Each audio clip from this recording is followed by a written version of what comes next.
यदि आपने अभी तक हमारे YouTube चैनल को सब्सक्राइब नहीं किया है तो तुरंत जाएं, सब्सक्राइब करें। तो जैसा कि हेडिंग में आपको दिख रहा होगा कि आज जो हम लोग चैप्टर शुरू कर रहे हैं वो है केमिकल इक्वेशन और रिएक्शन। केमिकल इक्वेशन और रिएक्शन को समझने शुरू करने से पहले हमें समझना पड़ेगा कि आखिर केमिकल इक्वेशन होता क्या है और केमिकल रिएक्शन क्या होता है। तो केमिकल इक्वेशन को हम कैसे बोल सकते हैं, केमिकल इक्वेशन होता क्या है, क्या क्या तरीके हैं जब कभी हम लोग केमिकल इक्वेशन लिख रहे हो तो कौन कौन से तरीके हम लोगों को फॉलो करने चाहिए, ये भी हमें समझना पड़ेगा। तो केमिकल इक्वेशन है क्या?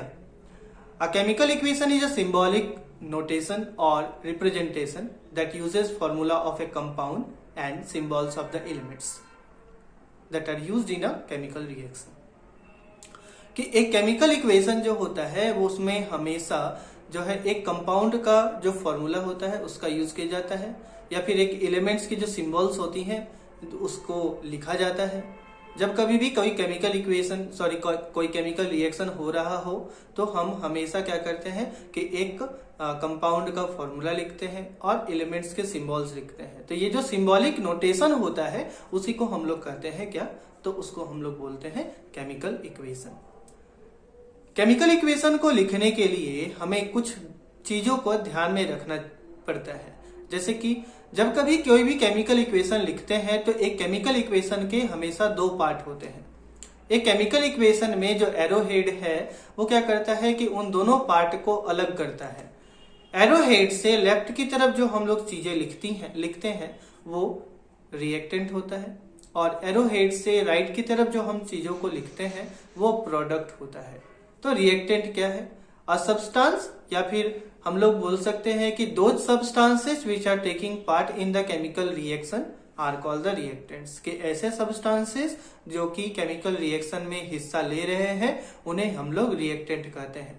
और प्रोडक्ट क्या होता है कि those substances which are formed as a result is called the product. कि जो सब्सटेंसेस उसी के कारण से केमिकल इक्वेशन या फिर केमिकल रिएक्शन के कारण बन रहे हैं उसे हम लोग कहते हैं प्रोडक्ट। जैसे कि एग्जाम्पल के तौर पे जब हम कार्बन डाइऑक्साइड का केमिकल रिएक्शन देखते हैं तो हम केमिकल फॉर्मूला को केमिकल इक्वेशन को लिखते हैं C+O2, और एरोहेड देके हम लोग RHS की तरफ लिखते हैं CO2, that is the chemical formula of carbon dioxide. यहाँ पर जो C और O2 है वो इंडिकेट कर रहा है कि ये रिएक्टेंट्स है, बिकॉज ये जो है वो इक्वेशन में हिस्सा ले रहे हैं, ये इक्वेशन को पूरा करेंगे।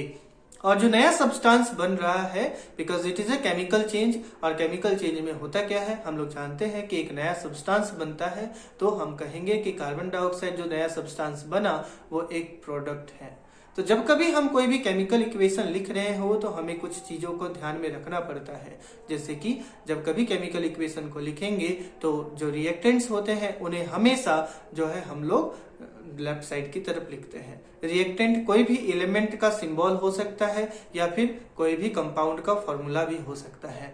जब कभी हम लोग प्रोडक्ट्स लिख रहे हो तो प्रोडक्ट्स को हमेशा कहाँ लिखना पड़ता है? तो हमें प्रोडक्ट्स को जो है राइट हैंड साइड पे लिखना पड़ता है। इसके बाद जब रिएक्टेंट्स को हम लोग लिख रहे होंगे तो दो रिएक्टेंट को एक साथ प्लस साइन देकर लिखते हैं, और जब प्रोडक्ट्स को हम लोग लिख रहे होते हैं जब एक से ज्यादा प्रोडक्ट होता है तो हम प्रोडक्ट्स को भी क्या करते हैं? प्लस साइन का यूज करके लिखते हैं।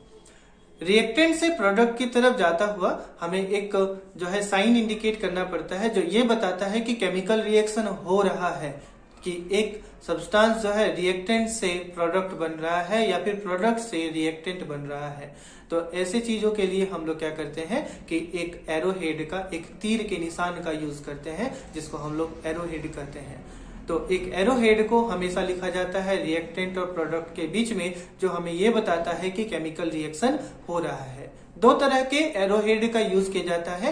एक एरोहेड होता है जिसमें हम सिंगल एरो का यूज करते हैं जो इरिवर्सिबल प्रोसेस को बताता है कि हम सब्सटेंस को एक ही बार बना सकते हैं, और एक एरोहेड ऐसा होता है जिसमें हम लोग दो एरोहेड का यूज करते हैं, एक ऊपर एक नीचे। तो ऐसे सब्सटेंसेस जो है रिवर्सिबल प्रोसेसेस को बताते हैं, जैसे जैसे कि H2+O2 H2O, तो हम लोग पानी को बना सकते हैं। इसी तरीके से जब हम लोग पानी का डिकम्पोजिशन करेंगे तो क्या हो जाएगा, वाटर का डिकम्पोजिशन करने पर वो H2 और O2 हमें मिल जाएगा। तो ये एक तरीके का रिवर्सिबल चेंज है। तो रिवर्सिबल चेंज के लिए हम लोग 2 एरोहेड का यूज करते हैं और इरिवर्सिबल चेंज के लिए 1 एरोहेड का यूज करते हैं। जब कभी भी कोई भी केमिकल इक्वेशन लिखना होता है हमें, तो हम हमेशा क्या करते हैं कि उस केमिकल इक्वेशन में वो जो केमिकल सिंबल्स हैं या फिर जो फॉर्मूला है कंपाउंड का, उसके साथ हम उसके फिजिकल स्टेट्स को भी लिखते हैं कि क्या जो सब्सटेंस है जिसको हम लिख रहे हैं, चाहे वो एक एलिमेंट हो या फिर एक कंपाउंड हो, वो या तो सॉलिड स्टेट में है या फिर लिक्विड स्टेट पे है या फिर गैसेज स्टेट पे है या फिर एक्वस स्टेट पे है। सॉलिड स्टेट का हम लोग यूज उस समय करते हैं जब कोई एक सब्सटेंस, दैट इज या तो कोई एक एलिमेंट या फिर कोई एक कंपाउंड सॉलिड स्टेट पे होता है, तो उसके लिए हम लोग एक स्मॉल लेटर s का यूज करते हैं। जब कोई सब्सटेंस लिक्विड स्टेट पे होता है तो हम उसके लिए लिक्विड L का यूज करते हैं। गैसेज स्टेट में होता है तो G का यूज करते हैं। और यदि कहा जाए कि ये जो सब्सटेंस है या फिर ये जो कंपाउंड है ये पानी के साथ घुला हुआ है, तो हम ऐसे केसेस में AQ यानी कि एक्वस स्टेट का यूज करते हैं। जब कभी भी कोई भी केमिकल इक्वेशन लिख रहे हैं तो उस केमिकल इक्वेशन को बैलेंस करना भी बहुत जरूरी होता है, क्योंकि एक इक्वेशन जब तक बैलेंस ना हो तब तक वो उसी तरीके से होगा जैसे कि एक साइकिल, उसमें पहिया नहीं है, बिना पहिए का साइकिल नहीं चल सकता। उसी तरीके से एक केमिकल इक्वेशन जो है बिना बैलेंस का नहीं चल सकता। एक केमिकल इक्वेशन को बैलेंस करना इसलिए भी जरूरी है क्योंकि एक केमिकल इक्वेशन जो बैलेंस है ये हमें लॉ ऑफ कांस्टेंट प्रोपोर्शन को और law of conservation of mass को वेरीफाई करता है। तो लॉ ऑफ कांस्टेंट प्रोपोर्शन और law of conservation of mass को वेरीफाई करने के लिए ही हम लोग क्या करते हैं, हम ताकि ये पता कर ले, हम लोगों को ये पता हो जाए कि कितने एटम्स कंबाइन कर रहे हैं और कितना प्रोडक्ट बन रहा है, इसको पता करने के लिए हम लोग एक इक्वेशन को बैलेंस करते हैं और इसीलिए एक इक्वेशन को बैलेंस करना भी जरूरी है। यदि किसी इक्वेशन को हम बैलेंस ना करें तो हमें एग्जैक्ट नंबर में कितने एटम्स ने पार्टिसिपेट किया और कितने एटम्स बने हैं, इसके एग्जैक्ट नंबर हमें पता नहीं चलेंगी और ऐसे इक्वेशन को हम लोग स्केलेटल केमिकल इक्वेशन कहते हैं। तो बैलेंस केमिकल इक्वेशन किसको कहा जाएगा? बैलेंस केमिकल इक्वेशन हम लोग उसको कहेंगे जिसमें जो इनिशियल सब्सटेंसेस एटम्स के उतने ही हैं जितने के प्रोडक्ट की तरफ है। और एक स्केलेटल केमिकल इक्वेशन किसको कहा जाएगा? एक स्केलेटल केमिकल इक्वेशन हम उसको कहेंगे जिसमें इनिशियल सब्सटेंसेस और प्रोडक्ट्स में जो एटम्स के नंबर है उनमें डिफरेंसेस होंगे, उनके मास में डिफरेंसेस होगा या फिर उनके मॉलिक्यूलर मास में डिफरेंसेस होंगे एंड सो ऑन। तो those equations which are not balanced are called skeletal chemical equation and those equations which are balanced are called the balanced chemical equation। इन सभी को समझने के बाद हमें जो नेक्स्ट चीज समझना है वो है टाइप्स ऑफ केमिकल इक्वेशन। तो अलग अलग तरीके के केमिकल इक्वेशन के टाइप है, हमें जो है डिफरेंट टाइप के केमिकल इक्वेशंस को जानना है। जो सबसे पहला केमिकल इक्वेशन हमें जानना है टाइप ऑफ केमिकल इक्वेशन वो है कॉम्बिनेशन रिएक्शन। जो दूसरा केमिकल इक्वेशन का टाइप हमें जानना है उसको हम लोग कहते हैं डिकम्पोजिशन रिएक्शन। कॉम्बिनेशन का उल्टा ही होता है डिकम्पोजिशन रिएक्शन। डिकम्पोजिशन रिएक्शन के बाद हमें जो चीज पढ़ना है वो है डिस्प्लेसमेंट रिएक्शन और डिस्प्लेसमेंट रिएक्शन के बाद double displacement reaction. Double displacement reaction के बाद न्यूट्रलाइजेशन रिएक्शन। न्यूट्रलाइजेशन रिएक्शन के बाद हमें ऑक्सीडेशन और रिडक्शन रिएक्शंस को जानना है। ऑक्सीडेशन और रिडक्शन रिएक्शंस को हम लोग जब एक साथ होती है तो उसको हम लोग रेडॉक्स रिएक्शन भी बोलते हैं। और इसके बाद हमें समझना है कोरोजन और रस्टिंग के बारे में। इतने सारी चीजें इस चैप्टर में कंटेंट पे हैं। कॉम्बिनेशन रिएक्शन को समझने से पहले हमें जो है बेसिक अंडरस्टैंडिंग होना चाहिए कि आखिर किसी भी केमिकल इक्वेशन को लिखा कैसे जाता है। जब हम इस चीज को समझ जाएंगे तो कॉम्बिनेशन रिएक्शन भी आसानी से समझ जाएंगे, डिकम्पोजिशन रिएक्शन भी समझ जाएंगे और जब कभी केमिकल इक्वेशन होगा तो क्या क्या चीजें होंगी, क्या क्या चेंजेस आएंगे, इसको भी समझ पाएंगे।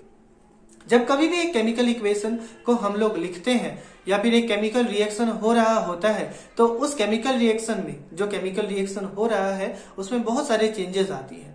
जैसे कि उसका या तो फिजिकल स्टेट चेंज होगा, या तो उसका कलर बदलेगा, या तो उसके टेम्परेचर में इंक्रीज होगा, या फिर हम लोग सभी तरीके की चीजों को एक साथ देख पाएंगे। तो जब कभी भी ऐसी चीजें कहीं पे भी हो रही हो तो उसको हम लोग कहते हैं कि वो केमिकल रिएक्शन वहां पर हो रहा है। एक केमिकल रिएक्शन में हमेशा केमिकल चेंज होता है। केमिकल चेंज होने का क्या मतलब है कि a type of change in which a new substance is form and it is difficult to get back the original substance. ऐसा नहीं कि हम ओरिजिनल सब्सटेंस को पा नहीं सकते हैं, हम कह रहे हैं कि जो पुराना ओरिजिनल सब्सटेंस है उसको पाना बहुत ही मुश्किल है। उसको पाया जा सकता है लेकिन बहुत सारे हम लोगों को डिफरेंट प्रोसेसेस फॉलो करने होंगे। इसके बाद के जो नेक्स्ट सेशन है उसमें हम लोग समझेंगे कि आखिर कॉम्बिनेशन रिएक्शन किसको कहा जाता है, डिकम्पोजिशन किसको बोलते हैं, और भी बहुत सारी चीजों को। यदि आप लोगों को वीडियो पसंद आया तो लाइक करें, शेयर करें और सब्सक्राइब करें, और देखना न भूलें हमारे चैनल को एजुकेशन पॉइंट। और इससे आप लोगों को जो है डिफरेंट कॉन्सेप्ट्स भी समझ में आएंगी जो आपके क्लास के लिए है और जो सीबीएसई बोर्ड के एग्जाम्स के लिए भी बहुत ही महत्वपूर्ण है।